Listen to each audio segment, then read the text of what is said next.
পরাশক্তি আমেরিকার ইতিহাসে এমন চরম এবং অপমানজনক বিপর্যয়ের সাক্ষী বিশ্ববাসী এর আগে কখনো হয়নি। মাত্র 11 দিনের এক নজিরবিহীন ও নিখুঁত আগ্রাসনে মধ্যপ্রাচ্যে থাকা আমেরিকার মেরুদণ্ড ভেঙে দিয়েছে ইরান। জর্ডান, কুয়েত, বাহরাইন সহ বিভিন্ন আরব দেশে থাকা মার্কিন সামরিক ঘাঁটিগুলোতে নেমে এসেছে ধ্বংসের ভয়াবহ তাণ্ডব। আমেরিকার অত্যাধুনিক 11টি যুদ্ধবিমান এবং হেলিকপ্টার এখন শুধুই জ্বলন্ত লোহার টুকরো। এর মধ্যে রয়েছে F-15 ফাইটার জেটের মতো বিধ্বংসী যুদ্ধবিমান, P-8 মেরিটাইম পেট্রোল বিমান, C-17 পরিবহন বিমান এবং আকাশে জ্বালানি সরবরাহকারী সুবিশাল ট্যাঙ্কার বিমান। একই সাথে আমেরিকার অহংকার 17টি অত্যাধুনিক ড্রোনকে আকাশ থেকে আছড়ে ফেলে ইরান প্রমাণ করেছে তাদের আকাশ প্রতিরক্ষা ব্যবস্থা কতটা দুর্ভেদ্য। ধ্বংসযজ্ঞের এই খতিয়ান এখানেই থামেনি। মার্কিন সামরিক বাহিনীর গর্ব করার মতো আর কিছুই অবশিষ্ট রাখেনি তেহরানের ব্যালিস্টিক মিসাইলগুলো। নিখুঁত নিশানায় গুড়িয়ে দেওয়া হয়েছে 9টি মার্কিন কমান্ড সেন্টার, 5টি স্যাটেলাইট কমিউনিকেশন হাব, 6টি প্যাট্রিয়ট রাডার, 8টি নজরদারি রাডার এবং 7টি এয়ার ডিফেন্স রাডার। আমেরিকার 17টি অস্ত্রের ডিপো, 12টি সুবিশাল জ্বালানি ট্যাঙ্ক, 6টি মিসাইল হ্যাঙ্গার, 4টি হিমার্স লঞ্চার এবং 6টি মিসাইল লঞ্চ প্ল্যাটফর্ম এখন মাটির সাথে মিশে গেছে। এমনকি তাদের অত্যন্ত গোপনীয় ইন্টেলিজেন্স ডেটা সেন্টার এবং একটি ফুয়েল পিয়ারও রক্ষা পায়নি ইরানের এই বজ্রকঠিন আঘাত থেকে। আমেরিকা দীর্ঘ পরিকল্পনা করেছিল মধ্যপ্রাচ্যে নিজেদের অস্ত্র ভাণ্ডার কানায় কানায় পূর্ণ করে ইরানের উপর এক ভয়াবহ আঘাত হানবে, কিন্তু তেহরান তাদের সেই সুযোগ বিন্দুমাত্র দেয়নি। ওয়াশিংটন কিছু বুঝে ওঠার আগেই সম্পূর্ণ প্রস্তুত হয়ে আগাম এবং বিধ্বংসী হামলায় মার্কিন বাহিনীর সমস্ত ছক তছনছ করে দিয়েছে ইরান। এই মহা বিপর্যয়ের পর আমেরিকা তাদের চিরাচরিত মিথ্যা আশ্রয় নিয়েছে। মার্কিন গণমাধ্যম ও পেন্টাগন চরম লজ্জায় মাথা নিচু করে দাবি করেছে এই সংঘাতে তাদের মাত্র 18 জন সৈন্য হতাহত এবং 4 থেকে 5 জন নিহত হয়েছে। কিন্তু ইরানের বিপ্লবী গার্ডের মুখপাত্র পুরো বিশ্বের সামনে আমেরিকার এই মুখোশ টেনে ফেলেছেন। তিনি অত্যন্ত স্পষ্ট ভাষায় নিশ্চিত করেছেন ইরানের এই ভয়াবহ হামলায় 200 জনের বেশি মার্কিন সৈন্য হতাহত হয়েছে। মধ্যপ্রাচ্যের 8টি মার্কিন ঘাঁটিতে চালানো এই হামলায় শুধুমাত্র একটি ঘাঁটিতেই 20টি শেল্টার পুরোপুরি ধ্বংস হয়ে গেছে। যে শেল্টারগুলোর কোনো অস্তিত্বই আর নেই, সেখানে মার্কিন সৈন্যদের বেঁচে ফেরার কোনো সুযোগ থাকতে পারে না। আমেরিকার এই চরম অসহায়ত্ব এবং সামরিক অক্ষমতা সবচেয়ে বড় প্রমাণ মিলেছে হোয়াইট হাউসের ভেতরের এক গোপন খবরে। নিউ ইয়র্ক পোস্ট এবং রাশিয়ার তাস নিউজ অত্যন্ত চাঞ্চল্যকর এক তথ্য ফাঁস করেছে, যা শুনলে মার্কিন নাগরিকদের মাথা নত হয়ে যাবে। পেন্টাগন ইরানের পারমাণবিক স্থাপনাগুলো লক্ষ্য করে একটি সুবিশাল সামরিক অভিযানের ছক কষেছিল। তাদের পরিকল্পনা ছিল 1000-এর বেশি মার্কিন পদাতিক সৈন্য সরাসরি ইরানে পাঠিয়ে পারমাণবিক সাইটগুলো থেকে ইউরেনিয়াম লুট করে আনা। কিন্তু চরম বাস্তবতার কাছে হার মানতে বাধ্য হয়েছেন মার্কিন সেনাপ্রধান। তিনি সরাসরি ডোনাল্ড ট্রাম্পকে জানিয়ে দিয়েছেন মধ্যপ্রাচ্যে তাদের পর্যাপ্ত মিসাইল বা রাডার ব্যবস্থা মজুত নেই। ইরানের মতো একটি পারমাণবিক সক্ষমতা দ্বারপ্রান্তে থাকা পরাক্রমশালী দেশের উপর এত বড় আকারের আক্রমণ চালানোর বিন্দুতে মার্কিন বাহিনীর নেই। সামরিক শীর্ষ কর্তাদের এই রিপোর্ট পাওয়ার পর বাধ্য হয়ে চরম অপমানের সাথে সেই হামলা স্থগিত করার নির্দেশ দেওয়া হয়েছে।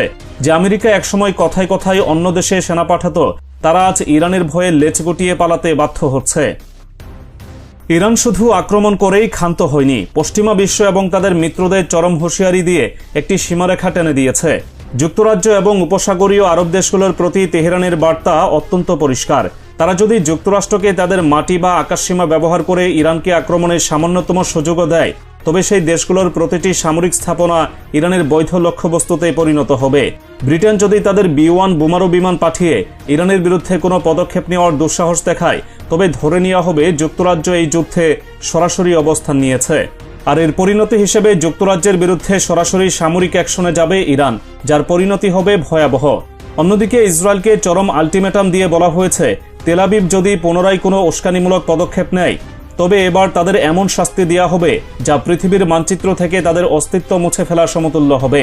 ইরানের বিপ্লবী গার্ড আন্তর্জাতিক গণমাধ্যমকে সরাসরি চ্যালেঞ্জ ছুড়ে দিয়ে বলেছে কেউ চাইলে তারা মার্কিন ঘাঁটির সুনির্দিষ্ট লোকেশন দিয়ে দেবেন। গণমাধ্যম কর্মীরা নিজের চোখে গিয়ে আমেরিকার ধ্বংসস্তূপের বর্তমান অবস্থা দেখে আসতে পারে। মধ্যপ্রাচ্যের এই দাবানল আছড়ে পড়েছে সুদূর কাস্পিয়ান সাগরেও। ইউক্রেনের প্রেসিডেন্ট ভলোদিমির জেলেনস্কি চরম অধ্যত্ব দেখিয়ে দাবি করেছেন তারা কাস্পিয়ান সাগরে ইরানের একটি বেসামরিক জাহাজে হামলা চালিয়েছে। তাদের ভিত্তিহীন অভিযোগ এই জাহাজের মাধ্যমে ইরান থেকে রাশিয়ায় অস্ত্র সরবরাহ করা হচ্ছিল। একটি বেসামরিক জাহাজে হামলা করে ইউক্রেন সরাসরি আন্তর্জাতিক আইন লঙ্ঘন করেছে। ইরান এই নগ্ন আগ্রাসনের অত্যন্ত কড়া জবাব দিয়ে বলেছে, আন্তর্জাতিক আইন লঙ্ঘনের এই ধৃষ্টতার জন্য কিয়েভকে চরম মূল্য চোকাতেই হবে। জেলেনস্কি তার সামরিক ব্যর্থতা ঢাকতে এখন নতুন প্রোপাগান্ডা সামনে এনেছেন। তার দাবি, রাশিয়া তাদের নিজস্ব স্যাটেলাইটের মাধ্যমে ইরানকে ব্যাপকভাবে সহায়তা করছে। রাশিয়ান স্যাটেলাইটগুলো উপসাগরীয় আরব দেশগুলোতে থাকা মার্কিন সামরিক ঘাঁটিগুলোর উপর সার্বক্ষণিক নজরদারি চালিয়ে নিখুঁত তথ্য তেহরানের কাছে পাঠাচ্ছে। আর সেই নির্ভুল তথ্য ব্যবহার করেই ইরান একের পর এক সফল ড্রোন ও মিসাইল হামলা চালাচ্ছে। ইউক্রেনের গোয়েন্দা সংস্থা দাবি করেছে, নির্দিষ্ট 2 দিন রাশিয়ার স্যাটেলাইটগুলো বাহরাইন, জর্ডান এবং কুয়েতের 4টি বিমান ঘাঁটির উপর কড়া নজর রাখছিল এবং ঠিক ওই সময়ে ইরান সেখানে ব্যাপক আক্রমণ চালায়। এই অত্যন্ত গোপনীয় সামরিক তথ্য ইউক্রেনের কাছে কিভাবে পৌঁছালো তা দিনের আলোর মতো পরিষ্কার। আমেরিকা এবং ইসরায়েলের গোয়েন্দা সংস্থাগুলো নিজেদের নজিরবিহীন ব্যর্থতা ঢাকতে ইউক্রেনকে দিয়ে এই ধরনের বানোয়াট বয়ান তৈরি করাচ্ছে। আন্তর্জাতিক অঙ্গনে আমেরিকার নৈতিক স্থলন এবং মানবাধিকারের ফাঁপা বলি আজ পুরো বিশ্বের সামনে উন্মোচিত।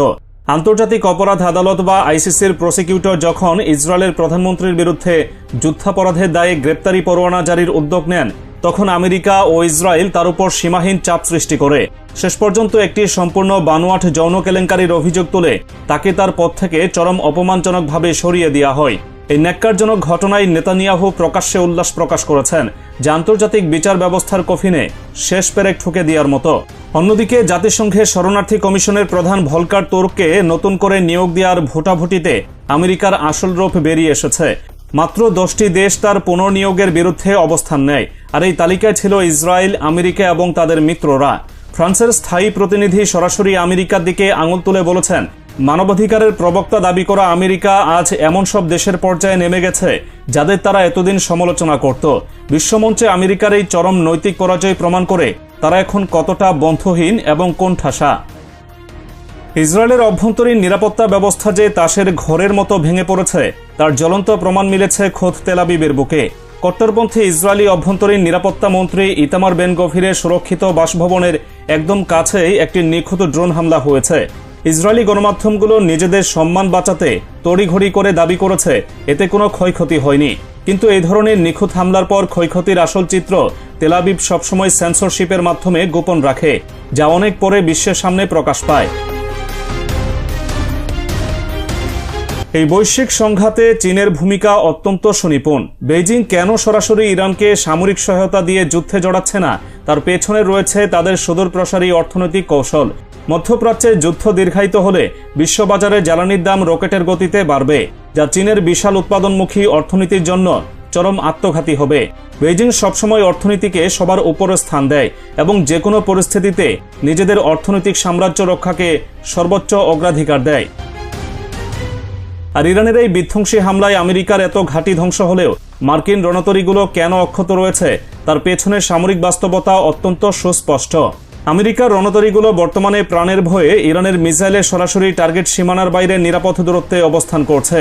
তাছাড়া সমুদ্র বক্ষে থাকা ওই ভাসমান শহরগুলোতে কয়েক স্তরের অত্যন্ত শক্তিশালী এয়ার ডিফেন্স সিস্টেম থাকায় ইরান এখনই সেগুলোর উপর আঘাত হানছে না।